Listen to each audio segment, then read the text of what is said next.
we interrupt this broadcast of your favorite podcasts to explain exactly what's going on right now. Before we recorded this episode, Will and Craig both texted me, Phil, the host of Movies with My Best Friend Phil, and they said, Phil, we really, really want to interrupt the show for anything you want to do. This is your day. It's basically your birthday. Okay. And I was like, you know what? I've got an idea. And they were like, man, it better be funny. And I don't know if it was. I think it was scary. Because we played a little bit of, and this was not forced on anyone. They asked me to do this. We played a little bit of the game Those Dark Places, which is a tabletop role-playing game. We didn't play it at the same tabletop, obviously, because we're in different states. But we each probably had a tabletop in front of us. This isn't really necessary details. Oh, by the way, I'm here. Will's here. Oh, with, God. with Where'd Phil. you come from? Yeah, I've been listening. Craig, do you want to jump in as anything that Phil is saying is true? I'm not sure. Phil, you don't live in our state anymore? Okay, Craig's got a lot to catch up on. Hold on. I've been showing up to your house, knocking on the door, and I just assumed somebody was squatting in there. I actually took a different route to Craig's house the other day and drove by your house, Phil, on accident. Because I was like, this is where I'm going. And I'm like, oh no, I'm going to Craig's house. Phil doesn't even live here anymore. What am I doing? Anyways. How's the old house doing? I didn't get that far. I didn't actually drive past it. I just turned down the wrong road. And yeah. Anyways, that's not this or there. So what really happened, Phil was doing a little bit of a bit. What do you mean what really happened? Is while we were recording our last episode, Critters, with Brad Barr, our special guest, which was a great episode. Everyone should go listen to that. Phil ambushed us with a game, a tabletop game. So, and it ended up going very long. It ended up lasting 40 minutes, which meant that our Critters episode would have been over 2 hours, which I thought seemed like a bit much. So I decided to lift that section out of the podcast and release it as this little bonus episode that popped up in your feed, and you were like, whoa, what's this? New album art? Did everything change? Oh my gosh. Yeah, maybe everything did change. But change is okay. We're all changing every day. Right. Anyways, so if you're listening to this, we're going to play it right after we're done speaking. You're going to listen to this and you're going to hear Craig and I kind of making comments, at least at the beginning, kind of going like, what is happening? Why are we doing this? Are we ever going to actually do the podcast? Like, can you make this? At some point, someone's like, is this a backdoor pilot? Yeah. Can we stop this now, please? This wasn't in my contract. Things like that. When you hear us saying that, it's because we didn't know what was going on. Yeah. But yeah, so we decided to release it as its own thing. This intro's gone on too long, much like the last episode. So it's almost like it's my fault both times. I wouldn't say that out loud in front of you, but that's an interesting point you make. Anyway, so if people like this and want to see us, hear us do more, we can probably, I don't know, work on doing more of these weird things. But and if you don't like it, don't tell us, because it'll hurt our feelings. Oh God, don't tell me. Yeah. I can't take that. Yeah, criticism's not something we need in our lives, even if it's constructive. No. Only positive energy. And by positive energy, I mean telling me what I want to hear. Exactly. Okay, well, so this is this episode. Philly, got anything else to say? Have fun. All right, cool. Craig's already left, so he's going to go listen to it right now. So enjoy Craig. this weird episode that we did.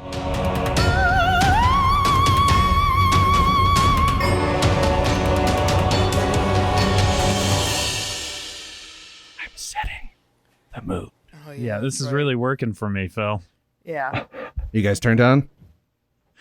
Sorry, No. what? I don't know how to answer this. We fade in to the interior. This is Terrabon Corporation Satellite HQ, Morella Robbins' office. The office is small, lightly furnished. The bare gray walls make the space feel temporary, like she's not planning on being in this office very long. She's middle management, but she rose to her current station quickly. She has grand plans to continue rising. Do you still need us for this part? Oh. Morella Robbins, sitting behind her desk. She straightens her datapad and she begins to speak to you. Dr. Robert Byrd, I don't know what you've heard regarding Sambal. The information that's coming out of the stream is that we've found some sort of primitive non-human archaeological site. That is because that's the information that we've leaked. Obviously, we can't make money on archaeology, and neither can Cambridge Wallace or anyone else. Are you curious what's really going on there? Sambal is a project years in the making. Do you know what a mycorrhizal network is? She doesn't let you answer.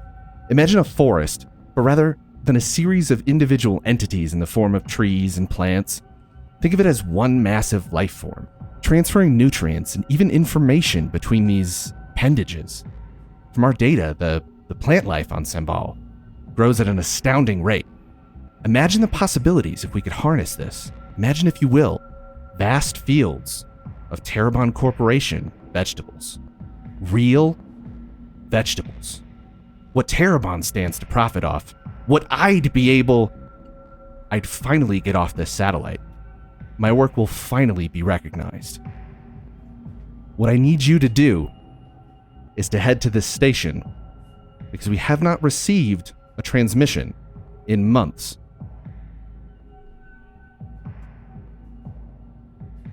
Let me play the final transmission from the Sambal Forward Research Station. She clicks a button, she hooks up some speakers, and... This is Raymond Williams, Terabon Corporation, Sambal Report 1-48-04. Science Officer Gray and a team are heading planet-side within the next few hours. After 8 months of readings and telemetry and all that mumbo-jumbo and another 6 months of survey drones and rovers, we're finally going to see some real movement on this project. You hear another voice in the background. Some real movement? Yes. The last year we put in gathering data, making sure your project ran smoothly was all just fake movement, correct? No. That's not what I... Anyways. They'll be down there for a few weeks while I just wait here with a few other staff, Hildern and his team. They'll be testing on some of the samples from the last rover mission. And a transmission? That was the last we heard from Sambal Forward Research Station. I'm sending you off with our scheduled supply run to investigate. The ship is VI piloted. You guys don't have to do anything. You'll be in long sleep the entire way there. It's the best I can do. It's not a comfortable ride. It's going to be 7 months there with a week on either side for X shift. We've got you on site at the station for 4 days, and then the transport is scheduled to leave. Do not miss it. Your contact on the station is Raymond Williams. You just heard him in the transmission. Once you dock, find Ray, retrieve the data. If you don't have any questions, let's get you to the ship. We fade out. We cut to the Mercury supply transport. This is not a fancy strip. Not a fancy ship. This is a brick with a warp drive. As stated, not usually somewhere where you have passengers. We've got an unassuming exterior, leads into this very cramped interior. Supplies, like she said, stacked nearly wall to wall up to the ceiling, with 3 sleep pods for you, Dr. Robert Byrd, and the 2 others that you're flying with. So, we start flying. You do some flying stuff, and we wake up. And now we're going to roll to see what happens when you've woken up out of long sleep. Will, you're going to be blue. You're fine. Craig, you're orange here. You're fine. Oh, Let's go. I'm sorry. Let's go. I have Crohn's disease. So this feels targeted then. So I've rolled for you. You've woken up out of long sleep. William Davidson, you are the helm officer, the pilot essentially. You've woken up. You're a little groggy, but you're fine. You've dealt with this before. This isn't a big deal. Roland North, security officer, medical officer, also fine. Who's that? You've done this. Well, whose middle name is Roland? I don't know. That's me. Craig. Oh. And Dr. Robert Byrd. I'm so sorry to say, sometime during the long sleep, you have soiled yourself. So you wake up a little bit messy, but that's okay. Oh. You guys wake up. You have a little bit of time to. You got about a week. Was I able to like conceal it, or did everyone see it? Like, does everyone know I shit? Stealth. Does everyone know I shit myself? Okay. Or can I get into a? Because this is gonna like really hurt my charisma, right? It's a small ship. It's unfortunately really hard to hide this. And you do still have a week in this small ship. So everyone knows, and I don't think they love it. Okay. Has it like hurt my credibility? No, because you've gone on missions with them before. Okay. They know your deal, you know. Okay. You might be a little odd, you might yourself every once in a while, but you're smart. You're a doctor, damn it. That's right. So you guys got about a week before you can dock at the station. I might suggest trying to hail the station if you want to. Will, you're the helm officer. You're the pilot. What was my name again? William Davidson. Oh, okay. Oh, that's an easy one. There you go. Yeah, I'm the helm officer. Yes, you're the helm pilot. officer. That's your. Okay. You're the pilot, Okay. basically. Oh, cool. You're also your secondary position is the liaison officer. Whoa, that means So I you're can kinda like liaison. You're kind of like the talker / dad of the group. That sounds like a mistake. Craig, you're security officer. What happened to the Roland's podcast? Weren't we doing something? No, I don't think so. Oh, I think okay. This is what we were doing. This is. You guys told me you wanted to do this today, right now. You texted me earlier. Yeah. Anyway, so a week later, unless you guys want to, do you guys want to try and hail the station? Do you want to do any science checks? Do you want to do anything? Yeah, I want to do a science check. Yeah. Okay. So you're pretty smart. I'm a doctor. Okay. You're a doctor. Damn it. Let me do a science check. If a doctor doesn't do it, +2, you got an 8, so you got it. all right, so, let's go. Oh. Yeah. I was just going to say if there was a way science. to roll or somehow role play me mentioning the fact that Brad the bed every at least once a day, maybe twice a day. I'm gonna be honest. I'm not even gonna make you roll for that. Okay. Because your charisma is very high. There's almost no. Well, okay. Let's see. Okay. Because yeah. Maximum mentioning of this. Listen, when you go to your medical doctors, you better believe they also themselves. So this is just another day in the park for any good doctor. This is just the human body being the human body, and you accept it in all forms. Exactly. This is the future, baby. Exactly. So a week goes by. We fly into exterior, the Sambal Forward Research Station. Look out of the viewport on your ship. Reveals a gray station with the Terabon logo emblazoned on just about every visible surface. You got 2 giant Ferris wheels essentially spinning around a central spire. Each wheel seems to be made up of a series of compartments connected by like a circular frame around them. On either side of the central shaft, yes, I said shaft, are large compartments. can I make for a joke docking. about that? Do I need to roll to be making a No, joke? you don't need to roll. Okay. It's too obvious. You can't. You couldn't roll low enough. Beyond the station lies a planet close to the size of Mars in the Sol system, but instead of a red dusty surface, what's visible through the dense cloud coverage is a green jewel of a planet unlike anything you've ever seen. So now we dock. You guys wanna hail the ship? You wanna hail the station, Will? Hell yeah. Let's do Hell it. yeah. Okay, you get no response, which is a little bit strange. They should be expecting you. You had that final transmission. They were just leaving to go to down planet side, but they left people there. There should be people there, but you're not getting anything back. Luckily, everything's pretty well automated at this point. You are on like a supply ship, so you really don't need to do anything for docking. No big deal there. So you guys dock, no real troubles. So interior, the forward research station. The facility is divided into 2 wings rotating around this central spire. You have a living ring, the R ring, and a work ring, the C ring. Docking happens at the central spire running through. You guys are landing on the living quarters side to that ring.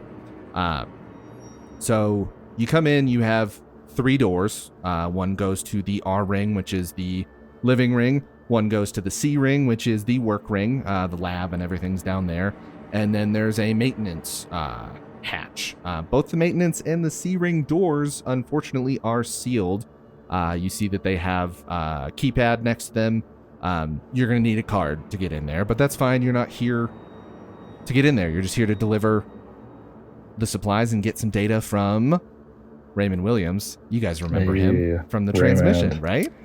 Yeah. I was definitely paying attention and not downloading Starfield and trying to play that. Yeah, it's a really good game. You should play it. I was inspired by it. Okay, so you climb down / up because we're in space and directions are weird into sort of a sparse reception area. It's expected. This is a research station. There's no visitors. It doesn't need to be pretty. The lighting in the space is nearly off, though. Pretty much just emergency lighting on. So that's sort of a red flag. Decorative. Hold on. Yeah. Quick question. How many guns do I have? So you guys are all equipped with a Dazer Mark III. Okay. So that is just sort of a stun gun. It shoots a dart. Hurts a lot, but won't kill anyone. Craig, you also have a baton. Okay. Because you're the security officer. Okay, I draw my Dazer out. Wait, is it a one? And is I'm it like just a one? waving it around. Is it a one-shot Dazer? No. You got plenty of ammo. We'll say you got 12 shots, and you might have another magazine on you. Also have a knife in my boot. I was gonna say I need a knife in my boot. Well, no, it was my idea. We can't both have a knife in our boot. No, I'm the security officer. Yeah, but I'm the roguish pilot. The roguish part was this implied, is William right? Davidson. I think have knives been banned from the solar system? What's the story with knives? No. Okay, cool. This solar system is ruled by corporations. This entire galaxy is ruled by corporations. There are not a lot of rules in terms. So you of pull that. you pull out your Cutco knife. Yes, exactly. Okay, so essentially, inventory-wise, equipment-wise, you have anything that would make sense for you to have. So, a utility knife absolutely would make sense to have. 6 or 7 stogies. I think that would absolutely make sense. Can I pull one of those out too? Is this part of the game? Is that how it works? Do you light it? What order are we in? Yeah, who walked in? I think I would walk in first because I would William Davidson leading us? I would think my character feel like Will would insist. Yeah. So Will walks in first, and then I should be in the middle because I'm just a scientist. I think you should be in the back because you still smell like. So. Oh, come on! I don't even have a baton. I'm frail. I got science skeleton over here. I'm weak. And I do smell. I want the second something bad happens, you poop in your pants, man. It's distracting. Lightning doesn't strike in the same place twice. It absolutely does. That's a science fact, and he would know. Have you ever heard of a lightning rod? He got it. Phil, is this a backdoor pilot to another podcast? No. Why would you say that? Are you interested? It seems that's what you're cooking here. So you climb into the sparse reception area. And okay. You see a decorative pedestal in the center. Yeah. Am I in the back still? Because I do smell like. Or am I in the middle? That's up to you guys. I feel like they decided that you'd be in the back. I'm in the back. Okay, it's fine. It's fine. I would say you probably found a place to clean yourself off in the ship. There's lots going on in the. I mean, I did say it was a non-passenger ship, so you may have poop on you still. I'm so sorry. That seems impossible. I didn't think about the implications of this, but it is literally in the book. It's okay.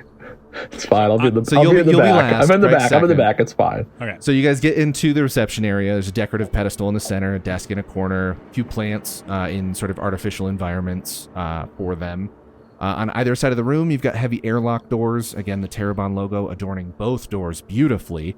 One door reads barracks, and the other mess hall. As you step a bit further into the space, lines running up the sides of the pedestal glow blue with a minor flicker. Good afternoon. Welcome to Ball Forward Research Station, a product of Terraform Corporation, where we help you to help us. My name is Michael. How may I assist you? I'd take a big drag from my stogie before speaking. We're here because of why are we here? Does anyone remember? What did he say? We're here to collect some data and drop off some supplies.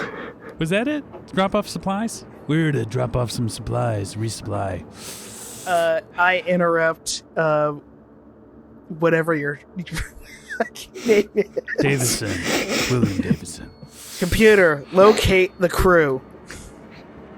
We're right here. Sensors appear to indicate that most of the crew is still on the scheduled planet-side mission. They appear to be 67 days late for return. Am I wrong, or does that sound like a lot? No, that's a lot. Okay. Yeah, they should be back by now. Okay, am I getting this wrong, Will? Are you Duke Nukem? Damn it. Yeah, maybe. I don't know. Okay. So we're standing. What are we talking to again? So there's like a glowing man in the pedestal. All right, pedestal man. Is there anyone left on the ship?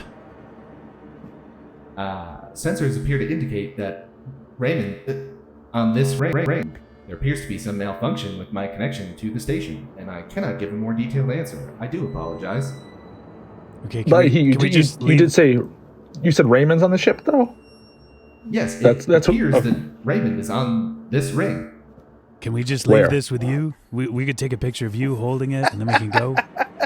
No, because I gotta get some scientific data from Raymond. I need to talk to him. Scientific I need to download data would be found in the other ring. Currently, Oh. all exits are locked. Okay. What about the way we came? Can we go back to our ship? Yes. No, okay. no, what? But I still gotta get that data, though. Well, how bad Right? do you Okay, Data is in the science wing. Oh, well, All that's exits are locked. okay. Can we unlock them? You would need a key card, an override from a Terabon Corporation employee. Listen here, Mr. Glowy Man. I got a laser gun with your name on it. Open the goddamn door. I'm afraid that I'm just made of light. I believe a laser would pass right through me. And Don't tell me punch what a hole in the lasers can ship. do. Just Okay, If a hole hold. were punctured in the side of the hull, it would not affect me, but I do believe it would affect you. Okay. Guys, here's the deal. We need to find Raymond. All right, where is he? Where can I find it? Can we what room is he located in? Can we find where he lives? Because maybe we can get his key code, or we can get him to escort us over there, and then we can get out of here without anybody shooting a hole in the hall or batoning I computer slowly raise man my down. gun higher and higher. Essentially, this ring only has 2 compartments aside from the reception area that you're in. So he'll explain that to you. He cannot locate Raymond further than he is somewhere on this ring. So he's either to the left in the what are the words? The barracks, or to the right in the mess hall. So it's kind of up to you guys at this point. Either way, both doors are open at this point. Let's go get some grub. The mess hall is what I mean. Let's go The to the mess mess hall hall. is located to your right, or whatever I said earlier. Okay, Yeah, we okay. go into the mess hall. All right, Brad, go first. No, I'm not going first. The door is wide enough that you could go 2 by 2 and then have one person tag behind. So it's up to you guys. You got room. All right, I'll be standing behind Brad. Can we see inside the room? Is it the lights on? You said it's all like security lights. You guys walking in. Well, opening hold the on door? a second. I have my So it's flashlight. like a thick steel, not steel, but future steel, plasteel, like airlock door to get in. So if you guys are opening it, I can tell you what you see. But we can't see anything. The door's not open, and there's no windows. Yeah, it's just unlocked. so we cannot was what I see meant it. to say. Okay. Okay. I mean, we have no reason to assume that like something dangerous is on the other end of this, even though. I mean, No, they've been gone for like 67 days. That's the only thing, is that they were supposed to meet you here, and their mission was not supposed to be longer than a few weeks. And it's been, 2 months that they've been gone. Listen here, Mr. Light Man. There's something over here that's gonna get us. I'm taking you down with us. I pull out a thermal detonator. Would you like me to open the door for Oh my god, how did you get that? you? Sir, I must remind you that the vacuum of space is friendly to virtual intelligence, but not to human beings. Turn you into a vacuum of space. Open the goddamn door. The door opens. I can't do sound effects, so so we open the cash door. register. Yeah. It's just, All right, so you open the door. So you're going into the mess hall. Same with the other room you've been in. The emergency lighting is kind of illuminating just enough to see that the mess hall is, well, a mess. You've got one emergency fixture kind of right above you guys at the entrance, and then there's sort of one a little bit deeper into the space. You see tables and chairs, food just like thrown about as if everyone left this room in a massive hurry. In the dimly lit area in front of you lies an entangled mess of furniture lying on top of a face-down body. It appears to be a man wearing a lab coat. Okay, I take another drag from my stogie and say, "This mess hall seems to be a mess." See, Phil didn't really say it, so my character could say it. Also, there's a dude over there. Hey, Mr. Doctor, go see him. Doctor it. oh Are you god, that okay. kind of doctor? What kind of doctor? I mean, So I have Roland North as the security officer, and his secondary position is the medical officer. Oh, okay. I imagine him as like a combat medic that's not very good at the medic side and kind of just stitches you up, whether it's done or not. It'll still do the healing, but like it's not fun, and the bedside manner is bad. oh. Sorry. Does the Yeah. man look dead? So are you guys gonna go closer and get a better look? It's really dim, so you're gonna have to kind of get a little bit closer. And again, he is face down, covered in chairs. So I'm not gonna give you a lot until you move Get sort of closer. towards. All right. it. So we all walk towards it, and then, I don't. I stay back. but he orders us to start taking chairs off of the guy. Okay. So you guys start removing chairs and anything that's kind of on him. Do you turn him over and see? So he's what's chair going on? free. He's chair free now. Okay. All right. He's been de-chaired. Yes, I'll be the one to turn him over slowly though, Okay. and I got my baton out in case he tries something. That's fair. We're gonna. Oh damn! Yeah, you lift him That's- so strongly. You throw him? maximum strength. Did you lift him or did you just roll him over? He meant to roll him over, but he's so strong that he kind of just picked him up and was like, "Ah, shoot!" And then he rolls him over a little bit after that. So By the way, I have we've my got a- gun pointed at the back of Craig's head just in case a face hugger gets him. Perfect. I don't have mine out because I don't feel comfortable around weapons. Yeah, I'm a science boy, you know. Yeah, science and weapons don't go together ever. Brad, are you? Sorry, Dr. Robert Byrd. Are you gonna check out the body? I'm more of a plant guy myself, and I can confirm that he is not looking like a plant. But let me do a little science check. Let's go for it. All right, Let's we'll do see. a science check. I took a gen ed in human bodies. So your education is maxed out. So this should be. You get a 1 plus that. I'm gonna give it to you for science officer. That's gonna put you at 7. So that's a win. You've got Thank it. you. So you look at him. He's clearly dead. Very Yep. dead. He's not coming back. You see his ID card, his ID badge that's on his shirt. This is Dr. Thomas Hildern. That's who was supposed to be staying back on this satellite while the rest of the team was going planet side. He had a couple other people. It was Raymond Williams, Thomas Hildern, Dr. Thomas Hildern, he would say. Yes. And a couple other employees. So there's maybe a handful, maybe 5, that should be here. Everyone should be here, but 5 would have stayed while the other ones went planet side and apparently never came back. So you see the badge is Dr. Thomas Hildern. You think that maybe this ID card could get you further into the space station. Why would the dad of the science division not be able to get into the science wing? So Right. I'm assuming you're going to take that.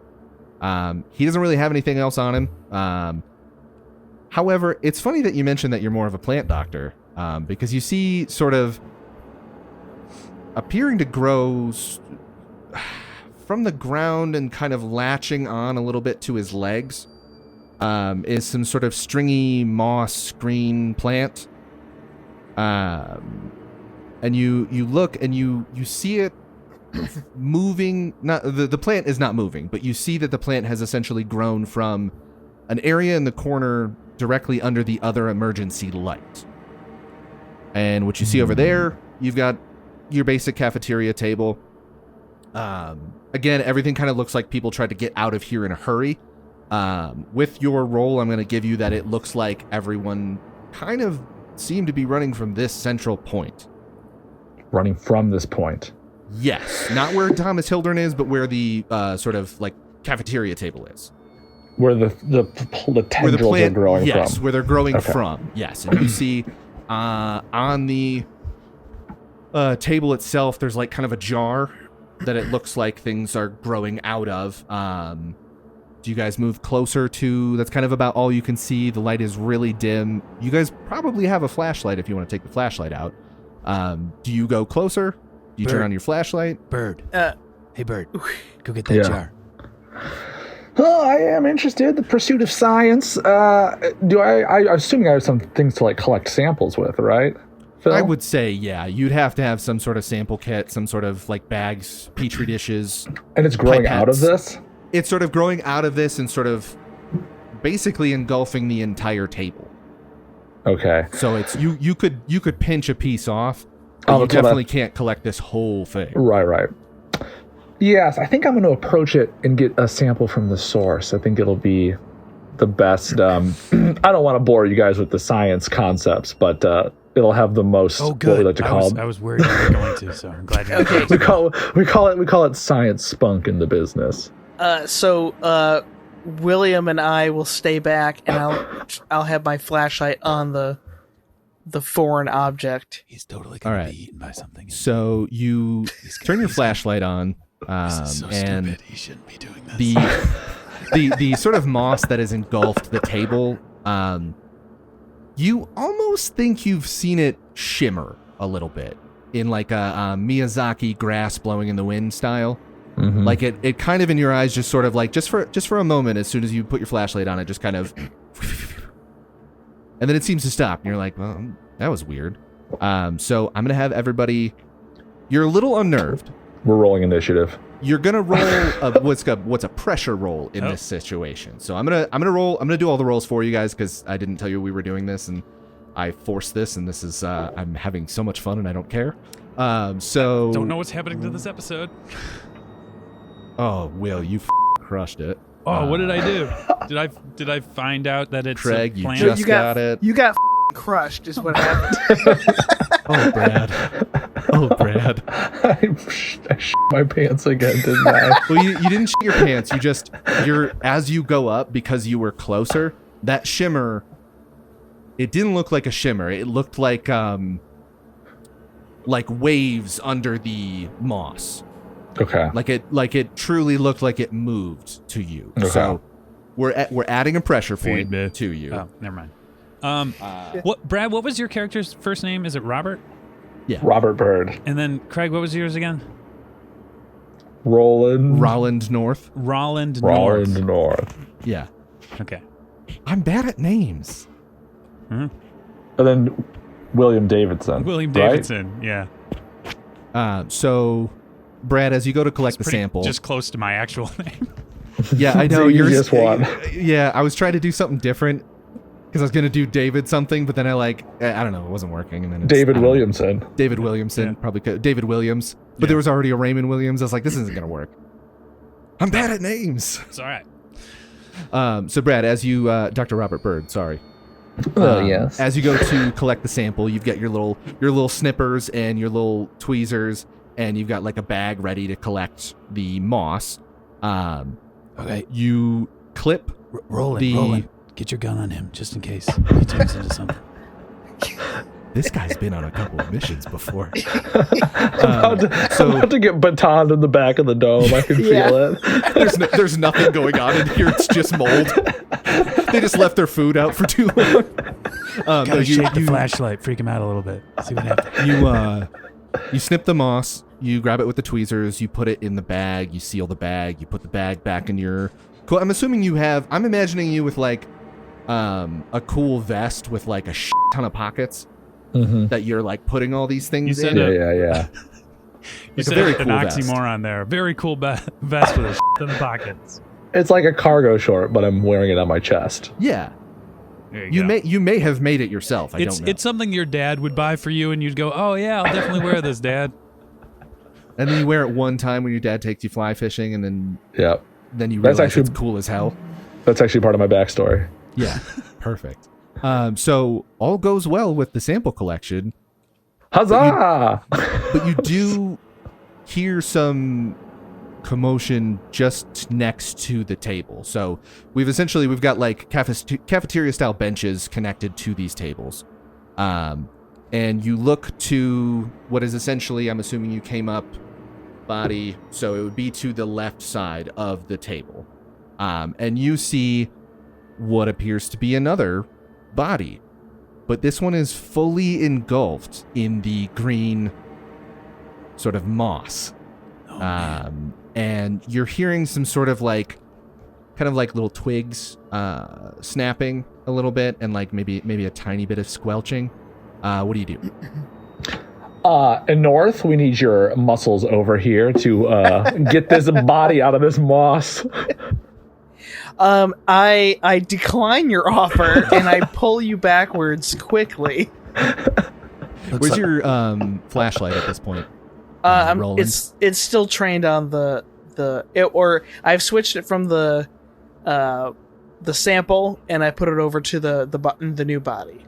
Yeah. Okay. That's kind of what I thought was going to happen. So as the flashlight hits the green of the moss, the shimmery kind of moving green moss, you see the body. It essentially looks like somebody was sitting at the bench and they tried really hard to get out as fast as they could, but they sort of tripped and they're sort of hanging over the bench. Their heads on the bench, but face down. And then as you're looking, as the light is shining on it for a few seconds, you start to see the head of this creature. Sort of, you hear this kind of twig breaking and squelching noise as it kind of turns its head 180 degrees, and it opens this very large mouth, and you can kind of see the human's mouth underneath, but there's these like green tendrils sort of like closing up over, and then like through them is like a weird little plant. What's the plant penis called? Stamen? Or is it the other one? I have no idea. It's pistol, maybe? As a plant scientist, it's one of those two. It's one of those. It's the pistil or the stamen. There's multiple. They're kind of like sticking out and sort of like moving around, and then they sort of... It's in his mouth?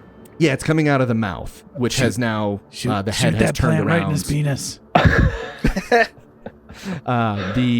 This critter, this weird thing, you hear more like kind of crunching, and it starts to get up from the bench, and it sort of tumbles a little bit as it comes out of the bench, and then it kind of rights itself a little bit more, and then it kind of tumbles a little bit again, and you can see it sort of figuring out how to... Brad, you're a scientist. This looks like it is learning how to move. Yeah, as a plant scientist, that's something he'd really know a lot about. Well, yeah, it's plants moving. Pretty it's educated. Like, yeah, it's like, shoot, plants don't move. This must be learning how to move. Yeah, that's high level plant. Hey, so hey guys, are we should like get the out of here, right? That is the next move. I'm assuming that would make sense, but before you can start moving, the plant starts coming towards you. This plant monster thing. So we're all gonna roll initiative. Does it look like we can outrun it, right? It's learning. It's learning. You think you might be able to outrun it? Sure, you can certainly try. I don't care for that. Oh God. Okay. Who's the fastest of us? For you and Craig are tied for speed. Ooh. And after this, we'll see what happens. We can be done. So here's the order. It's going to be the plant monster. It's going to be So actually, let's have who's the let's have a roll closest to off. the plant monster? I'm assuming definitely Brad. definitely Brad. But how, like Craig said, But he then pulled. Craig's like right behind me though. Craig pulled him back. I would still say just directionally, like it would make the most sense that Brad's still technically the closest. Will, I am assuming you were like right next to Craig with your gun trained somewhere. On the back of Brad's Everywhere head. on Craig, on the back of Brad's head. Occasionally, so you guys are I kind go of over all- to Craig and then back. You guys are kind of all in the same spot. So it's here's what I'm gonna do. The plant monster is gonna go first. I'm gonna roll a d6. It's gonna be 1 or a 2 Will, 3 4 Brad, 5 6 Craig. It goes for Will. What the You are the slowest. Okay. Which doesn't really make sense because you're like cool captain guy, but this is how it all shook out. So plant monster is going to Will. It's going to lunge at you. Okay, so I've said that I have my gun out, and I've You had did it. have your gun out, yes. Yes. So what I'm going to give you, Because I would think the second it gets close to me, it's just a pull of a you trigger. probably shoot. Yeah. Yeah. But I mean, So- I don't know how the game works. Here's what I'm going to give you. I am going to let you shoot. It'll be sort of a surprise round mechanics for you because you did have your gun trained and you are at like gun range. So I am going to let you shoot him. And we'll roll for that. And that's a hit. Okay. So you pop your gun off. It hits. The thing's kind of moving around. Imagine the girl from The Ring, but if she was covered in moss. If somebody left her out for too long and she got moldy. It's like that. So you kind of get a hit, sort of not quite center mass, but maybe like right butt cheek as it's kind of like twisting and trying to figure out how to move. How would I shoot it in the ass if it was? Because it's like, lunging at me? well, have you seen that you're taller than it? It's like on the ground. Oh, it's a I person see, on I the see. ground. Oh. It's not. Yeah, it's not standing. Oh, it's like okay. it's crawling on all fours towards you. Okay. and it's okay, about okay, to okay, lunge okay. at Yeah, you. Yeah, I see now. So you hit it in the butt. It's not going to mean anything to you. You do a damage to it. Plants don't like electricity in this format, Okay. so you do a little bit of damage to it. So that's awesome. It is still going to lunge at you. Okay. I am going to Or- grab a. Do we need Go to ahead. do we need to resolve something with me first, or? No, you well, okay, so your like surprise round thing is done. We're resolving the plant monster first, who rolled a 3, we got a 6. And that is not the target number, so it kind of it lunges at you, but it's still kind of trying to figure out how to move. So it kind of just like grazes your knees. So you guys are kind of right in the thick of it now. It has not successfully attacked you, Will. Okay. Um, Sorry, Craig. I didn't mean to jump on you, but I was No. wanted to sure you see if that was resolved. I want to know if I died immediately. no.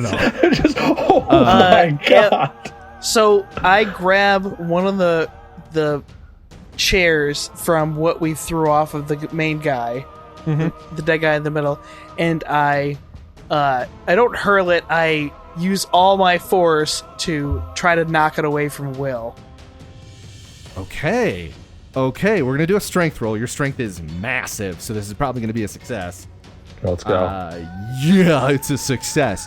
So you take a chair and you kind of just wail on the thing. You wail it. You hit it like right in the side. It kind of skitters and it tumbles. I'm gonna give you a damage for it.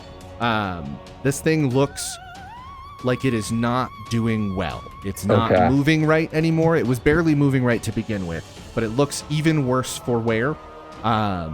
And it's kind of like, I'm gonna give it prone condition, so it's like kind of on its back. It's got to like flip itself over. Brad, it is your turn. What do you want to do? Do I have any like special abilities? Or is my best bet just pulling out my Just dart? yourself. My Just yourself, and the plant will. Well, actually, the plant would probably like that. It's Yeah, fertilizer and don't stuff. do that. It's Don't what he feed likes it. you the most. So I think your best bet. You Is using my- have the gun. You have your dazer. my dazer. And that is probably all you have. I mean, you have like a utility knife. I'd let you attack with that, but I mean, I My would dazer. recommend it to you. Right, my dazer's my best bet. Probably, yeah. You All gonna right. fire at it? Yeah. As tears run down my eyes, I'm saying, "Who themselves now, plant?" All right. Goddamn Byrd. Okay. You rolled really good. Yeah. So, because Craig has knocked this prone with his massive strength arms and a chair, you are able to take a very clear shot right into...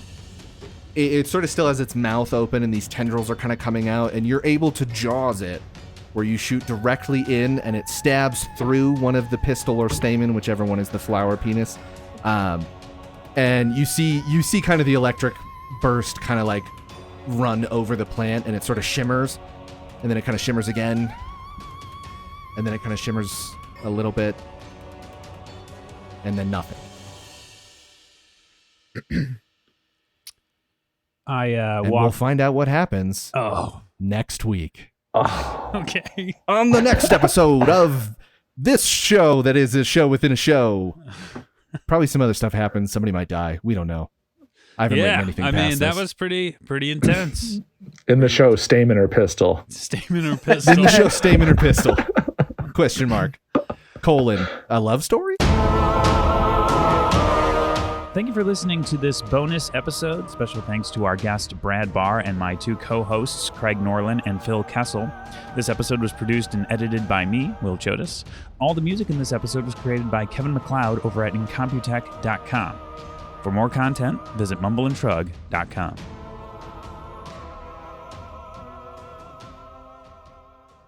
Brought to you by Mumble and Shrug Productions.